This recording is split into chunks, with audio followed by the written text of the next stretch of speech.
দাদা টপা মূৰটোতনো কি ফনিয়াই আছ চুলিয়ে নাই দেখোন চুলি নাথাকিলে কি হব ছোৱালী পটাব পৰা টেলেণ্ট আছেতো ফটা লেভেলবোৰ মাৰিবলৈ নেৰিলি আৰু এতিয়া পিছে ক'ত যাবলৈ ওলাইছ ইভিনিঙত পাৰ্টি এটা আছে মোৰ লগৰ যে লুটুকন সি হেনো ছোৱালী পলুৱাই আনিলে সি কৈছে এতিয়া নপলোৱালে তাৰ হেনো বিয়াখনেই নহয় যিহে লকডাউন বাঢ়িছে তাৰে পাৰ্টি দিছে কি পাগল হৈছে নেকি তই এই সময় চলাই ঘৰত থাকিব দিছে আৰু তই পাৰ্টি কৰিবলৈ যা আবে মই সেইবোৰ কথা একো নামানো আৰু কৰোণাই আমাৰ নিচিনা মানুহে একোডাল কৰিব নোৱাৰে মুঠতে মই পাৰ্টিত যাম বুলি কৈছো যামেই আৰু তই মোক ইমোচনেলি এটেক দি নাথাক তোক বুজাই লাভ নাই আৰু যা যতে মোৰ মৰি থাকগৈ তই তই পাইছেহে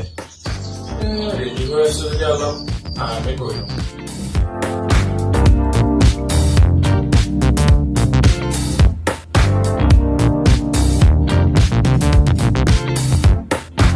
বহুত মজা লেভে আছে তামাম এনজয় কৰিলো কিন্তু আচ্ছা ৰচোন মই এই জাষ্ট ঘৰ পাইছো তোক মই 5-10 মিনিটৰ পিছত ফোন কৰি আছো ঠিক আছে আচ্ছা ঠিক আছে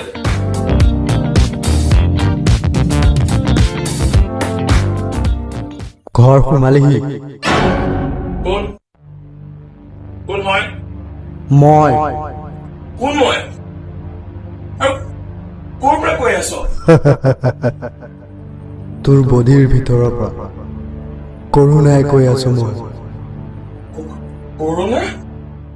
চৰকাৰখনে ভিতৰত থাকিব দিছিল আৰু তই পাৰ্টি কৰিব গৈছ তই কি কৈছিলি মই তোক একো কৰিব নোৱাৰো এতিয়া চাই থাক তই মোক মাফ কৰি দিয়ক তোক কেনেকুৱাকে মাৰি পেলাম তোৰ আত্মাই শান্তি নাপাব চাই থাক নাই নাই মোৰ মৰিব মন নাই ইমান সোনকালে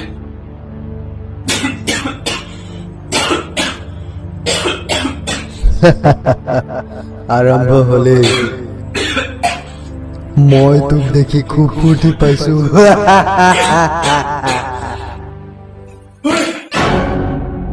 ঐ কি হ'ল এই দুপৰীয়াখন কিয় চিঞৰ বাখৰ কৰি আছ শুনিলে নেকি নাই নাই একো হোৱা নাই পেটটো বিষাইছে অলপ তই সোনকালে পানী গ্লাছ লৈ আনিছোন